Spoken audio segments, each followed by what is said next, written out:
সম্প্রতি এহসানুল হক মিলনের কথা তুঙ্গে চলে গেছে সোশ্যাল মিডিয়াতে।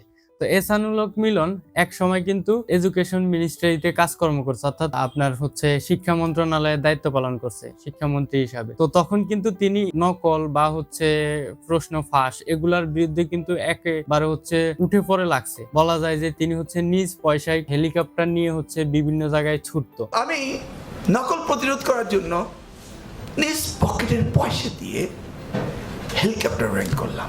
অর্থাৎ এটা হচ্ছে 2001 থেকে 2005 সাল বা বিএনপির যে শাসন আমল ছিল ওই সময়টার কথা বলতেছি। আপনার কোন একটা ভালো বিষয়, সেটা বিএনপি হোক বা আওয়ামী লীগ হোক অথবা হচ্ছে ইন্টারিম গভর্নমেন্ট হোক বা যেই হোক না কেন, ইভেন তো হচ্ছে হোসাইন মোহাম্মদ এরশাদ সে হোক না কেন, যেই সরকার আমলে যেই জিনিসটা ভালোভাবে ইমপ্লিমেন্ট করতে পারছে ওইটা যদি আমরা সিস্টেম আকারে কভার করতে পারতাম তাইলে কিন্তু আমাদের এই জিনিসটা নিয়ে এত বেগ প্রবাহিত হইতো না। অর্থাৎ এডুকেশন নিয়ে এর পরবর্তীতে যখন আওয়ামী আমলের শাসন আমল চলে আসে তখন কিন্তু আওয়ামী পন্থীরা ডিরেক্ট হচ্ছে এডুকেশনে কি করছে, জাস্ট প্যাসিবাদী সিস্টেম ঢুকাই দিছে, সবাইকে পাস দিছে। ইভেন তো সবাইকে পাস দেওয়ার কারণে কিন্তু বাংলাদেশ এখন শিক্ষিত বেকারত্বের হার বাড়তেছে। এখন দেখেন, যদি ওই যে 2001 থেকে 5 সাল পর্যন্ত এহসানুল হক মিলন যে সিস্টেমটা আবিষ্কার করে রাখছিল বা যে সিস্টেমটা হচ্ছে তিনি ইমপ্লিমেন্ট করছিল, পরবর্তী যে শাসকরা তারা যদি আইসা এই সিস্টেমটাকে ইমপ্লিমেন্ট কিভাবে করছে বা তার সাথে বসে যে কিভাবে হচ্ছে এটা আপনি সিস্টেমটা কভার করছেন, আমরা যদি মিনিস্ট্রি অফ এডুকেশনে কাউকে দায়িত্ব দেই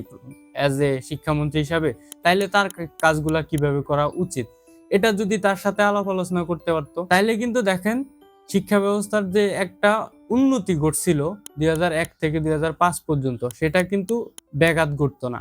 এখনো কিন্তু আমরা একেবারে আমাদের শিক্ষা ব্যবস্থাকে আপার লেভেলে নিয়ে যেতে পারতাম। বাট আমরা কি দেখলাম, 17 বছরের শিক্ষা ব্যবস্থার সব থেকে অবনতি ঘটছে। এখন আয়শা সে এহসানুল হক মিলন আবার হচ্ছে শিক্ষামন্ত্রী হিসাবে দায়িত্ব পালন করতেছে। এখন কিন্তু তিনি আবার সেই শূন্য থেকে শুরু করতে হবে শিক্ষাতে খাতকে ডেভেলপমেন্ট করার জন্য। তার কথাবার্তায় ফুটে উঠতেছে, তিনি বলছেন যে ইন্টারন্যাশনাল মানের শিক্ষা খাত নিয়ে তার প্ল্যান পরিকল্পনা আছে, ইভেন তো তার পড়াশোনা এই বিষয়ে। অর্থাৎ বলা যায় যে তিনি হচ্ছে এডুকেটেড এবং একজন এডুকেশন যেভাবে হচ্ছে ডেভেলপমেন্ট করা যায় সেটার জন্য তিনি পড়াশোনা করছেন।